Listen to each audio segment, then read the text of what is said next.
Study the paper is November 18, paper 3, variant 1. पहला सवाल, which statement is correct? External cost equals social cost minus private cost. बिल्कुल सही, क्योंकि social cost क्या होता है? Private cost plus external cost. अगर मैं external cost को करूँ, बीच में लेके आ जाऊँ तो मैं क्या करूँगा? मैं जो है वो social cost को माइनस कर दूंगा private cost से, तो मेरे पास external cost आ जाएगा. सही है. तो ये सिंपल मैथ का सवाल था जिसमें आपको चीज़ों को आगे पीछे करना था बस. ठीक है, तो ये answer. What is the negative externality from consumption? Negative externality क्या होती है? एक्सटर्नल कॉस्ट, और ये हमारी जो होती है वो होती है थर्ड पार्टी. ठीक है. A new road that results in more sales at shops in the town center. This is a positive externality. A successful promotion of healthy eating that reduces the days lost from work. Positive externality. Discharge of waste from a factory that damages the fish in a local river. ये मेरी external cost तो है, पर ये external cost production की है, consumption की नहीं है. समझ लो, कंजम्पशन की एक्सटर्नल कॉस्ट चाहिए. Increase popularity of smoking that increases demand on the health service. ये मेरा होगा नेगेटिव एक्सटर्नैलिटी. सही है. तो मसला क्लियर है. हॉस्पिटल मेरे जो है वो क्लॉक्ड अप हो रहे हैं, लोग आ रहे हैं, तो ये मेरा एक्सटर्नल कॉस्ट है. Which type of efficiency is identified by price equals to marginal cost. भाई MC is equals to price का मतलब है MC is equals to AR. इसका मतलब होता है MSB is equals to MSC. तो इसका मतलब क्या हुआ? ये क्या है? मेरी एलोकेटिव एफिशिएंसी. समझ आई ये चीज? Allocative efficiency. तो मेरा आंसर होगा ए. डायनामिक नहीं होता, dynamic is external economies of scale. Productive is average cost equals to minimum, और टेक्निकल इकोनॉमी टेक्निकल एफिशिएंसी कोई होती नहीं है. सही है. Question number 4. A consumer can purchase two goods x and y from given income. What will cause the consumer's budget line to make a parallel shift to the right? सही है. Parallel shift to the right करना है, तो एक 1 by 1 option देखते हैं. सही है. तो ये मैंने एक ओरिजिनल बजट लाइन बनाई हुई है, ए बी. अच्छा, इसमें क्या बोला हुआ है इसने? 20% डिक्रीज इन गुड एक्स की प्राइस में और 10% डिक्रीज इन गुड वाई की प्राइस में. अच्छा, तो मेरा जो बजट लाइन है ना वो कुछ इस तरीके का हो जाएगा. ये कुछ इस तरीके का हो जाएगा. सही है. क्योंकि अगर आप 10% से गुड बाई की प्राइस को गिराओगे तो मैंने 10% से इसको ऊपर कर दिया, और 20% से गुड एक्स की प्राइस गिराओगे तो 20% से मैंने इसको इतना कर दिया. फिर ये कह रहा है कि 10% से इनकम डिक्रीज हुई है. फिर ये कह रहा है कि 10% से इनकम डिक्रीज हुई है, तो मेरा पैरेलल शिफ्ट नहीं आएगा यहाँ पे. यहाँ पे मेरा पैरेलल शिफ्ट नहीं आएगा, तो ऑप्शन ए को आप हटा दो. बी देख लेते हैं. ऑप्शन बी को किस तरह देखेंगे? ये मेरा ओरिजिनल बजट लाइन है. सही है. यहाँ पे मैंने लिख दिया ए बी. सही है. इसने क्या बोला भाई? 20% डिक्रीज दोनों गुड की जो प्राइस है ना वो 20% से डिक्रीज हुई है. इसका मतलब है मैं 20% से अपने बजट लाइन को आउटवर्ड शिफ्ट कर दूंगा. 20% से मैंने बजट लाइन को आउटवर्ड शिफ्ट किया. फिर इसने बोला कि 10% से इनकम गिरी है, तो 10% से इनकम गिरेगी तो मैं यहाँ पर आ जाऊंगा. मेरा नेट इफेक्ट क्या होगा? मेरा नेट इफेक्ट होगा कि मेरा बजट लाइन जो है वो राइटवर्ड गया है पैरेलली. तो मेरा आंसर क्या होगा? बी. समझ आया? ये समझ आया?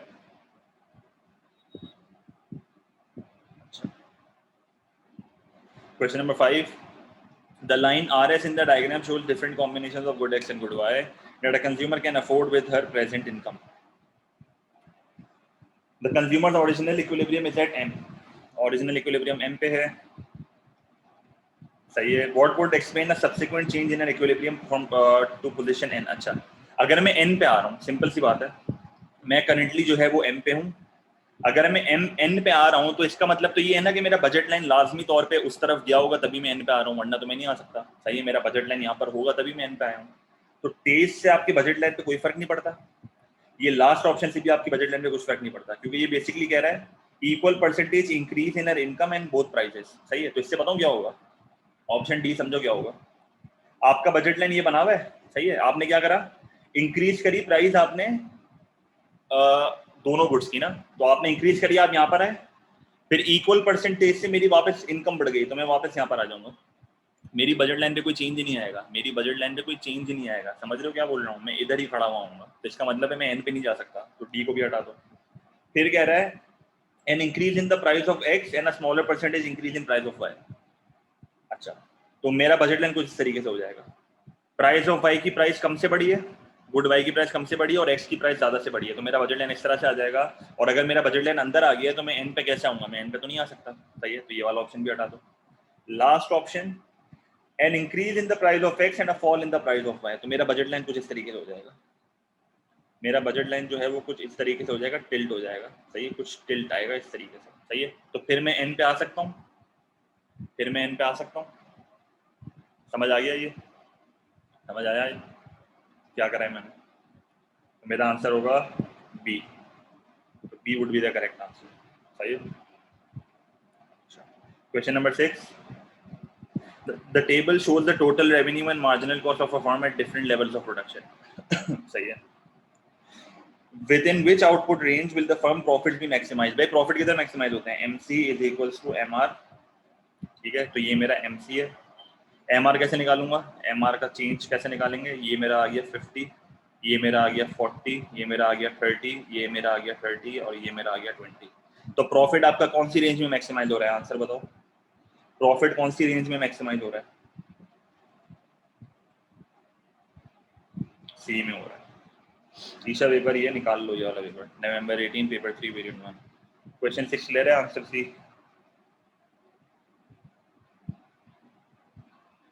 Question number 7, the diagram shows profit maximising firm's cost and revenue curves. तो प्रॉफिट मैक्सिमाइजिंग फर्म किधर ऑपरेट करता है? MC is equals to MR पे। किधर ऑपरेट करता है? MC is equals to MR पे। What would be the increase in the firm's output if it was required to charge the price equal to marginal cost? Price equals to marginal cost का मतलब अब ये जा रहा है allocative efficiency की तरफ। तो ओरिजिनली ये यहाँ पर ऑपरेट कर रहा है MC equals to MR पे, अब ये जा रहा है MC equals to AR की तरफ। तो उसको अपना आउटपुट कितने से बढ़ाना पड़ेगा? WY। तो मेरा आंसर होगा बी। मार्जिनल कॉस्ट प्राइसिंग लिख दे या marginal cost equals to price लिख दे या एलोकेटिव एफिशिएंसी लिख दे, सबका मतलब एक ही होता है। खास करके ये वर्ड में बच्चे कंफ्यूज हो जाते हैं, marginal cost pricing.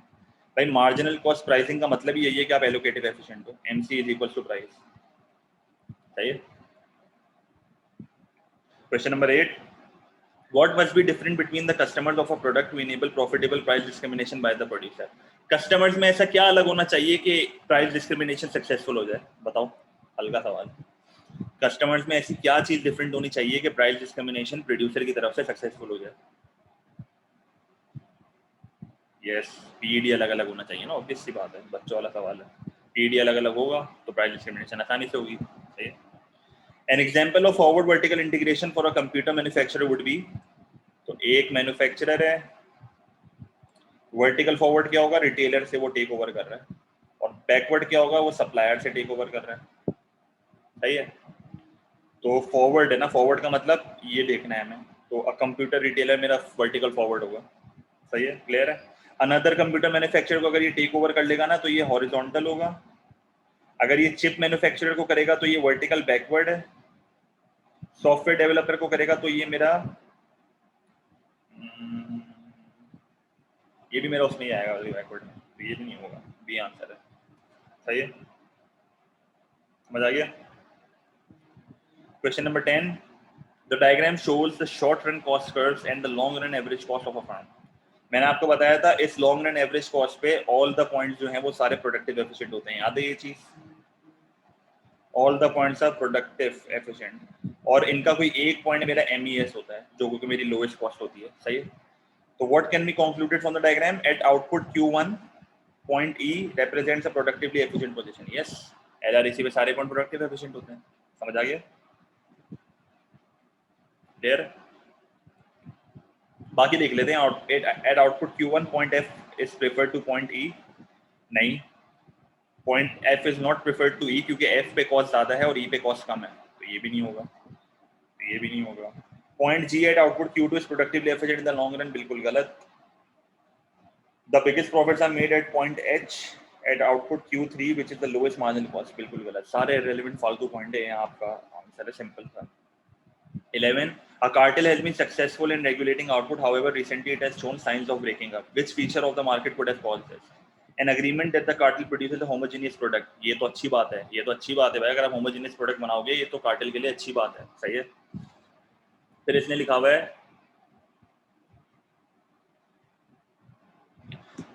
an increase in the number of small independent producers of the good. इसका मतलब है बैरियर्स लो हैं, और बैरियर्स लो कार्टेल के लिए बहुत नुकसानदेह, क्योंकि कार्टेल क्या करता है? वो कोटा सेट करके शॉर्टेज क्रिएट करता है मार्केट में ताकि वो जो है अपना प्रॉफिट मैक्सिमाइज कर सके। अगर बैरियर्स लो होंगी तो मुझे बताओ क्या कोटा या शॉर्टेज का कोई फायदा होगा? लेट से भाई मैंने दानियल और मैंने मिलके जो है वो क्या करा, एक कार्टेल बनाया, हमने शॉर्टेज क्रिएट करी, सही है। फिर क्या हुआ, मार्केट में रोमैसा घुस गई। तो इसका फायदा क्या हुआ, रोमैसा अगर अपना आउटपुट बनाएगी तो मार्केट की सप्लाई बढ़ जाएगी, जिससे हमें कुछ फायदा ही नहीं होगा, हमें तो शॉर्टेज क्रिएट करनी है, सही है। तो लो बैरियर्स नहीं होनी चाहिए, ये मेरा एक फीचर है जो कि कार्टेल को ब्रेक करेगा, क्योंकि कार्टेल की कंडीशन है the barriers should be high. Stable patterns of the demand for good, this is a good thing. Trade demands acting as a barrier to enter the market, this is a good thing. High barriers, सही है, समझ आया। What would be most likely to allow the survival of small firms? भाई small firm क्यों survive करते हैं? An increase in the cost of borrowing, ऐसे तो survive ही नहीं कर पाएंगे कभी।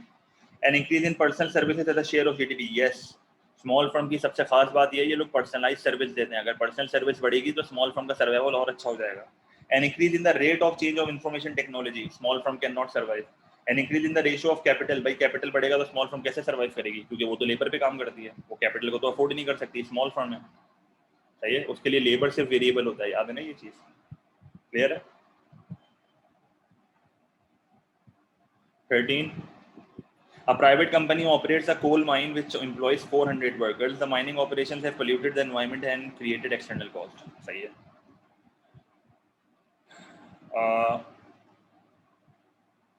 If the government intervenes, how could it internalize the externality?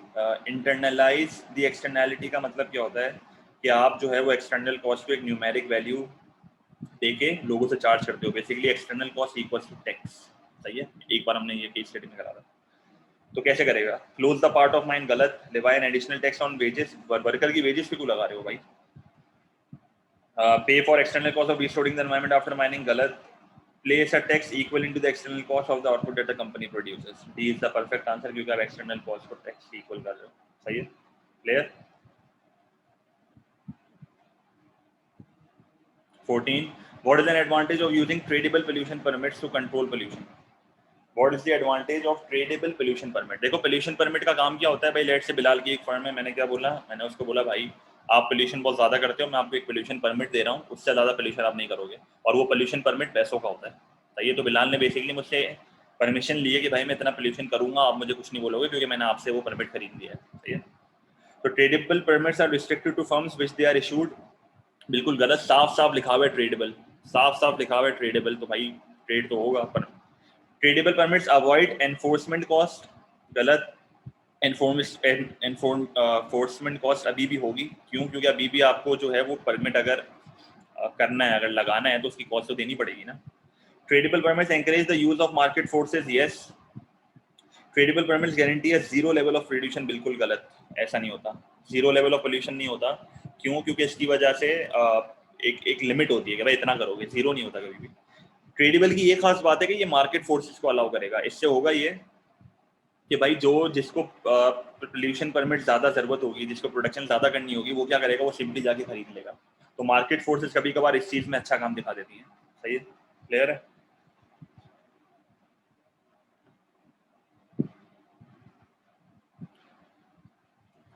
Where might government intervention to raise the wages of a group of workers be justified in order to prevent their exploitation? कह रहा है कि कौन सी जगह पे government जब अपने worker की वेजेस बढ़ाएगी तो ये जस्टिफाइड होगा टू अवॉइड देयर एक्सप्लॉयटेशन। तो क्या आंसर होना चाहिए इसका। इन an industry that is protected by tariffs, भाई पहले ही गलत, एक्सप्लॉइट तो नहीं हो रहे ना यहाँ पे। In industry when a trade union negotiates the wages, exploit नहीं हो रहे।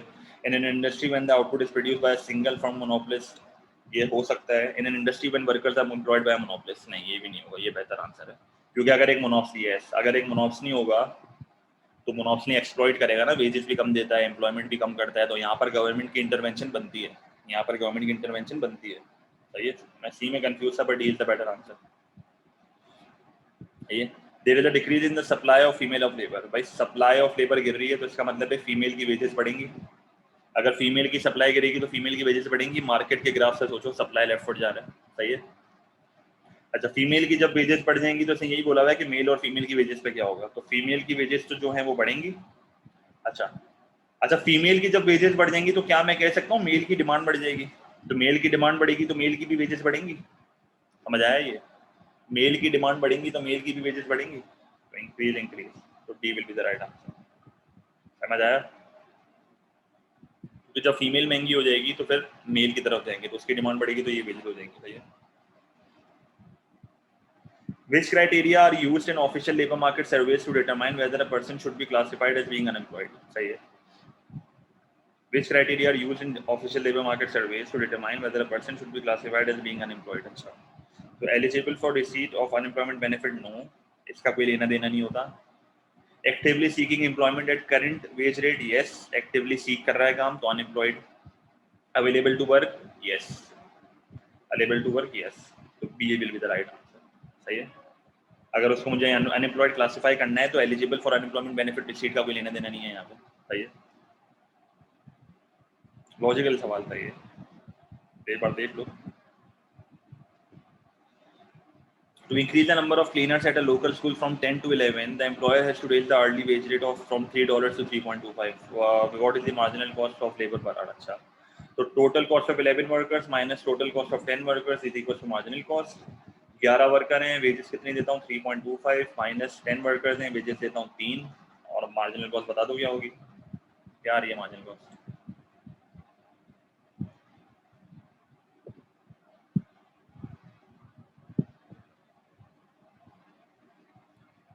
हम्म,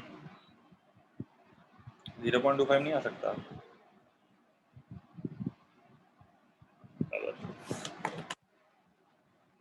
मार्जिनल कॉस्ट पूछी है इसने ये नहीं पूछा कि वेजेस कितने से बढ़ाई हैं। अगर आपसे ये पूछता ना कि वेजेस कितने से बढ़ाई हैं, फिर आप 0.25 बोलते हैं। इसने ये पूछा है मुझसे ये, तो क्या करोगे? 11 मल्टीप्लाई बाय 3.25 माइनस 30 तो 5.75, सी आंसर होगा।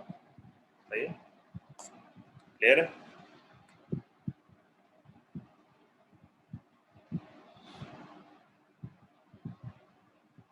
अच्छा, what would result in a reduction in labour cost per unit? तो लेबर कॉस्ट पर यूनिट का फॉर्मूला क्या होता है? Labour cost divided by output ना। अच्छा, देख लेते हैं, इसको रिड्यूस करना है। An increase in average earnings which is less than the increase in employment. अच्छा, एवरेज अर्निंग अगर ज़्यादा से बढ़ेंगी और एम्प्लॉयमेंट कम से बढ़ेगी तो इससे लेबर कॉस्ट मेरी बढ़ेगी, कम नहीं होगी। सही है। क्यों? क्योंकि लेबर आपको महंगा मिल रहा है और एम्प्लॉयमेंट कम से बढ़ रही है, तो इसका मतलब है लेबर और महंगा होता जा रहा है, तो इससे आउटपुट मेरा कोई खास जनरेट नहीं हो रहा। N increase in labour productivity which is less than the increase in average earnings. अच्छा, विच इज लेस देन, अगर प्रोडक्टिविटी आपकी इंक्रीज हो रही है पर वो एवरेज अर्निंग जो बढ़ रही है उससे लेस है, इसका मतलब है लेबर आपको अभी भी महंगा ही बढ़ रहा है, क्योंकि आपका आउटपुट इतना तेजी से नहीं बढ़ा। बेसिकली हो क्या रहा है, आपका आउटपुट जो है वो कम से बढ़ रहा है, लेबर कॉस्ट ज्यादा से बढ़ रही है, तो ये रेशो तो ओवरऑल बढ़ेगा ना, अपने को रेशो को कम करना है। An increase in output which is greater than the increase in labour earnings. बहुत सिंपल है ये, आउटपुट इतने से बढ़ा है और लेबर कॉस्ट इतने से बढ़ी है, तो ओवरऑल रेशो गिर जाएगा ना। ये समझ आया? ये ऑप्शन सी में बोल रहा है कि आउटपुट ज्यादा से बढ़ा है, लेबर कॉस्ट कम से बढ़ी है, तो ओवरऑल रेशो गिर जाएगा, क्योंकि डिनोमिनेटर ज्यादा से बढ़ रहा है, न्यूमिनेटर कम से बढ़ रहा है, तो ओवरऑल रेशो तो गिरेगा। इसका मतलब मेरी लेबर कॉस्ट पर यूनिट कम हो रही है। An increase in wage rate which is greater than the increase in output पर वर्कर, ये भी गलत। आउटपुट कम से बढ़ रहा है, वेजेस ज्यादा से बढ़ रही है, तो नहीं होगा इससे। सही। 20, out of any addition to national income 25% is spent on imports। सही है। 15% on taxes and 10% is saved and the rest is spent on domestically। सही है। एमपीसी क्या होगा? एमपीसी बताओ, सिंपल सा सवाल है, सब दिया हुआ है मुझे। एमपीसी की पॉइंट्स में मुझे अमाउंट बता दो। ये कितना है? ये 0.25 है, ये 0.15 है, ये 0.1 है, तो एमपीसी कितना है? 0.5। क्या करोगे? 1/1 माइनस सी, तो 2 आंसर आ जाएगा। तो मल्टीप्लायर क्या होगा? 2। या डायरेक्टली भी कर लेते, डायरेक्ट 1 को 0.5 से डिवाइड कर लो तो मल्टीप्लायर 2 ही आएगा। सही है। मल्टीप्लायर पूछा था। क्लियर है?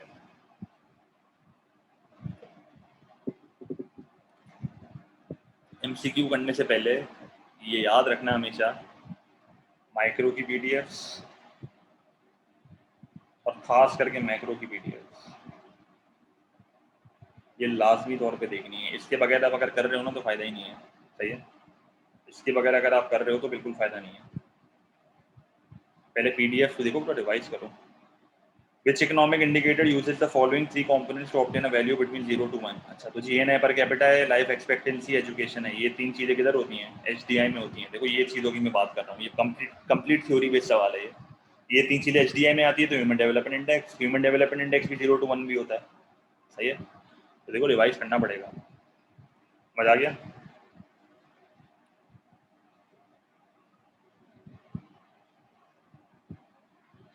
Which is not a possible, what is not a possible benefit of a developing country of a multinational company investing in a new factory in that country? अच्छा, कह रहे डेवलपिंग कंट्री को फायदा कब नहीं होगा?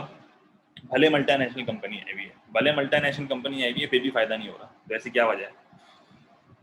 Improved technology is an advantage, better training is an advantage, extra tax revenue is an advantage, increased competition for small domestic, ये disadvantage है। क्योंकि जब मल्टीनेशनल आएगा ना तो अपनी लोकल फर्म्स मार्केट से बाहर हो जाएंगी। तो ये मसले वाली बात है ना, हमारी डोमेस्टिक फर्म्स का खतरा है, सही है। तो it is not a possible advantage या बेनिफिट। ये बाकी ऊपर के तीन एडवांटेज है। Which policy is best to reduce cyclical unemployment? Cyclical unemployment को अगर आपको कम करना है तो fiscal policy is the best policy, क्योंकि गवर्नमेंट जो है वो एडिशनल डिमांड क्रिएट करती है।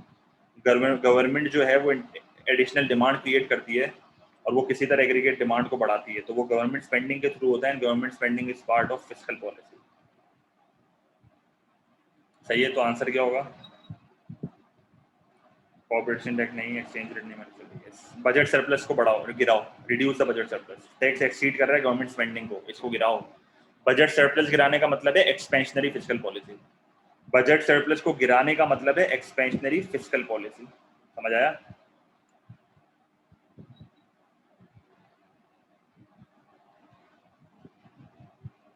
सही है, क्लियर? अच्छा सवाल था ये। 24, a government decides to increase its expenditure on a major infrastructure project by building new roads, ठीक है। What would decrease the multiplier effect of the project if it had occurred at the same time? ना भाई, बताओ, बच्चों वाला सवाल है। Government खर्चा कर रही है इंफ्रास्ट्रक्चर पे, मल्टीप्लायर आएगा। कह रहा है कि मल्टीप्लायर इफेक्ट डिक्रीज कब होगा? ऐसी कौन सी चीज होगी जिससे मल्टीप्लायर डिक्रीज हो जाएगा? इनमें से ऐसी कौन सी चीज है जिससे मल्टीप्लायर डिक्रीज हो जाएगा? इंपोर्ट्स कम हो रहे हैं ना, तो विड्रॉल अगर कम हो रहे हैं तो इससे तो मेरा जो है वो कंजम्पशन बढ़ेगी, तो इससे तो मल्टीप्लायर बढ़ जाएगा। Decrease in the rate of interest से कंजम्पशन बढ़ेगी, मल्टीप्लायर बढ़ जाएगा। And increase in income tax, इससे मेरी कंजम्पशन गिरेगी तो मल्टीप्लायर गिर जाएगा। And increase in the marginal propensity to consume, MPC बढ़ेगा तो मल्टीप्लायर बढ़ेगा। तो मल्टीप्लायर किस में गिर रहा है? सी में गिर रहा है, क्लियर? यस, सबने बता दिया। A country is in a recession with unused resources, इसका मतलब है डिफ्लेशनरी गैप हैवी है। तो लेट्स से ये मेरा LRAS है। अच्छा, किनीजियन की बात करी ना, तो जानबूझ के मैंने LRAS ऐसा बनाया है और गवर्नमेंट ने इंटरेस्ट रेट को रिड्यूस करा है, तो किनीजियन का LRAS ऐसा बनता है। ये मेरा YF है। लेट्स से मैं ऑपरेट कर रहा हूँ यहाँ पे। अब देखो मेरी इकोनॉमी में कितना स्लैक अवेलेबल है, कितना बड़ा डिफ्लेशनरी गैप है। अगर मैं यहाँ से 80 बढ़ाता हूँ तो मेरी प्राइस नहीं बढ़ रही, पर अगर मैं यहाँ आऊँगा तो मेरी प्राइस बढ़ना शुरू हो जाएगी, सही है। ये कह रहा है बहुत अनयूज रिसोर्सेज है। अच्छा, ऐसे इंटरेस्ट रेट को गिराया, अगर ये इंटरेस्ट रेट को गिराएगा तो मेरा एग्रीगेट डिमांड आगे आएगा। जब मेरा एग्रीगेट डिमांड आगे आएगा तो नोटिस करो मैं जो है वो आगे आ रहा हूँ। तो अनएम्प्लॉयमेंट कम हो रही है, इकोनॉमिक ग्रोथ हो रही है। इन्फ्लेशन क्या होगी? डिक्रीज या अनसर्टेन? अनसर्टेन, क्योंकि हमें नहीं पता हमारा डिफ्लेशनरी गैप कितना बड़ा है। इन्फ्लेशन डिपेंड्स कि हम LRAS पे किधर स्टैंड कर रहे हैं। इन्फ्लेशन सिंपली डिपेंड करता है कि भाई डिफ्लेशनरी गैप कितना है, क्योंकि हमें नहीं पता ना हम किधर है। पोटेंशियल के करीब होंगे तो इन्फ्लेशन ज्यादा से आएगी, अगर पोटेंशियल के दूर होंगे तो इन्फ्लेशन आएगी भी नहीं। बट कुछ सिचुएशन तो ऐसी भी होती है जिसमें प्राइसेज ही नहीं बढ़ती, तो अनसर्टेन ना, अपने को नहीं पता, सही है। मतलब एक बात तो क्लियर है, ये डिक्रीज तो हो ही नहीं सकता, सही है, डिक्रीज तो हो ही नहीं सकता। तो या तो इंक्रीज होगा या तो अनसर्टेन होगा, तो uncertain is the better option. 26, investment schedule of an economy, सही है। इंटरेस्ट रेट दिया हुआ है, इन्वेस्टमेंट दी हुई है, ये मेरा MEC है, marginal efficiency of capital, I hope you remember, सही है। तो वो भी रिवाइज कर लेना जरा। What could cause a shift in the MEC curve? MEC curve में शिफ्ट कब आता था? अदर फैक्टर्स की वजह से आता था। और मूवमेंट कब आती थी? मूवमेंट आती थी ड्यू टू इंटरेस्ट रेट, याद है ना। अ decrease in the level of house hold spending, इससे तो भाई कंजम्पशन कम होगी, इससे तो एमईसी मेरा नीचे चली जाएगा, इन्वेस्टमेंट कम होगी। अ decrease in the rate of interest, इससे तो मूवमेंट आएगी। N increase in availability of credit, yes, अगर अवेलेबिलिटी ऑफ क्रेडिट बढ़ जाएगा तो पहले के मुकाबले में इन्वेस्टमेंट बढ़ेगी, जिसकी वजह से मेरा एमईसी बढ़ेगा, तो राइट बढ़ जाएगा। तो सी इज द राइट आंसर। सही है, इसका लेना देना नहीं। मजा आ गया।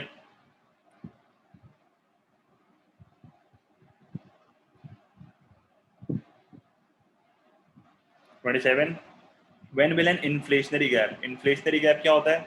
Inflationary gap is basically positive output gap, और आपका एक्चुअल एक्सीड करता है आपके पोटेंशियल को, आपका एक्चुअल एक्सीड करता है पोटेंशियल को, पोटेंशियल से आगे निकल गया भाई एक्चुअल। तो when aggregate demand is greater than full employment, yes, simple सा सवाल। सही है, क्लियर है ये, आसान था भाई मेरा, बाकी तो सारे फालतू पॉइंट।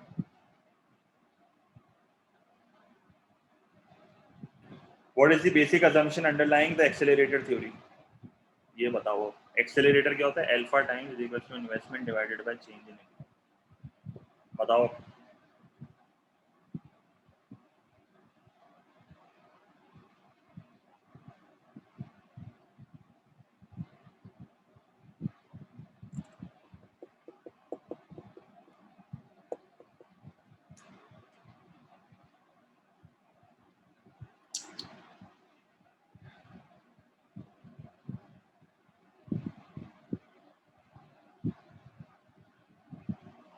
डी नहीं हो सकता, दिस इज एमईसी प्रिंसिपल।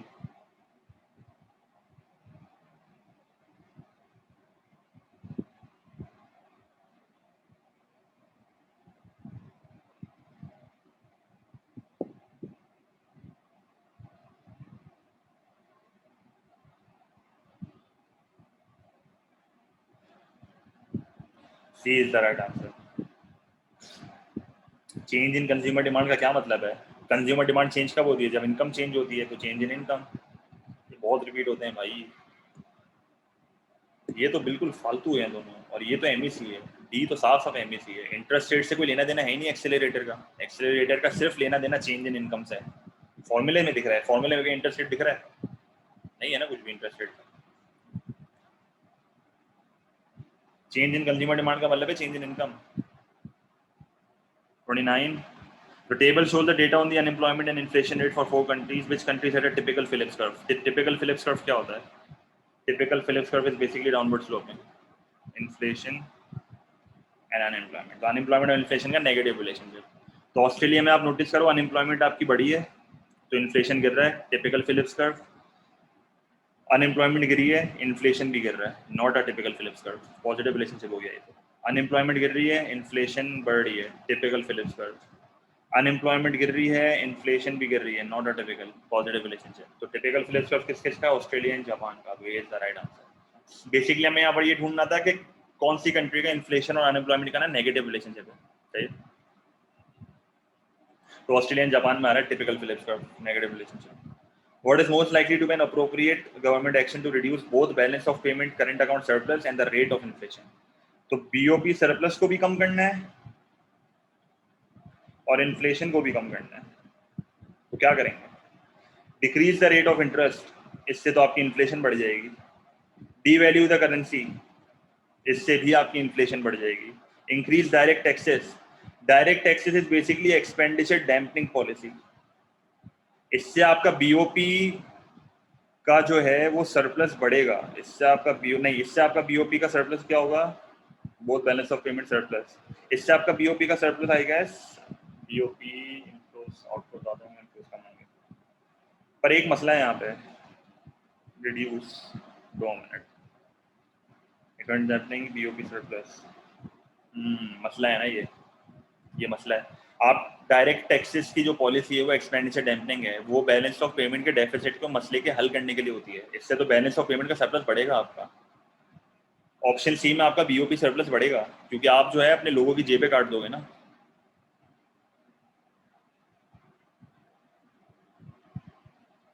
ये तो डायरेक्ट टैक्सेस है, डायरेक्ट टैक्सेस से इन्फ्लेशन तो गिरता है, इनडायरेक्ट थोड़ी है, तो ये भी नहीं होगा। Remove tariff, tariff is a indirect tax,